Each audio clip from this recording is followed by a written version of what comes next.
Il y a différents points sur une habitation que nous pouvons traiter. Le plus gros et le plus courant, c'est bien sûr la toiture, puisque c'est par là que nous avons le plus de déperdition.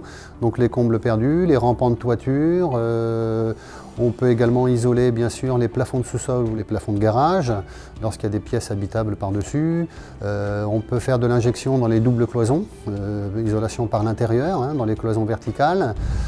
Et puis on peut aussi créer des planchers isolants, c'est-à-dire qu'un plein pied avec une dalle béton, on peut par-dessus refaire un plancher bois avec isolation incorporée. Alors, il faut savoir que l'air chaud étant plus léger que l'air froid, l'air chaud a tendance à monter, automatiquement c'est vers le haut, donc le plafond de l'étage, que vous avez le plus de déperdition de chaleur. Donc c'est le point le plus important à traiter dans une habitation pour éviter de grosses déperditions. Donc nous on utilise la technique du soufflage, comme beaucoup maintenant. Le gros avantage c'est que ça permet de vraiment calfeutrer et d'isoler sans pont thermique et d'avoir une isolation thermique et d'empêcher également les entrées d'air sauvages. Donc nous on utilise exclusivement de la laine de roche, produit naturel à 98%.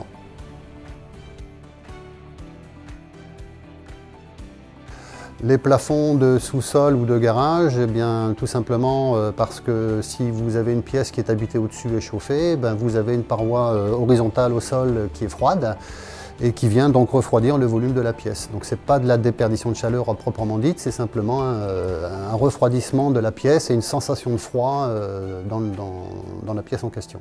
Donc là, il y a deux solutions. Nous, on utilise de préférence de la laine de roche en panneau rigide coupe-feu, produit toujours naturel et puis sécurité incendie. Dans certains cas, lorsqu'on a des contraintes techniques de hauteur, on peut utiliser des panneaux de mousse polyuréthane qui sont pour un même coefficient thermique 2 fois plus fin.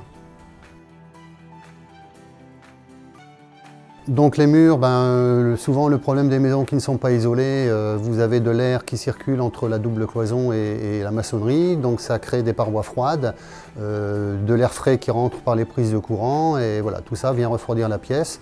Donc une isolation par injection dans les murs permet d'éviter cette paroi froide et le refroidissement du volume. Pour l'injection des murs, il y a deux solutions, soit toujours de la laine de roche lorsque le vide est suffisamment important, et dans d'autres cas on utilise le liège expansé, c'est un produit naturel à 100% imputrescible.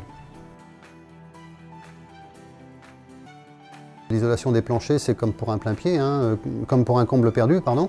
Si vous avez un plein-pied avec une dalle béton ou même un plancher bois, toute la chaleur passe à travers ce plancher et vient chauffer le volume inutilement du grenier, et voire même s'évacuer à l'extérieur si la toiture n'est pas isolée.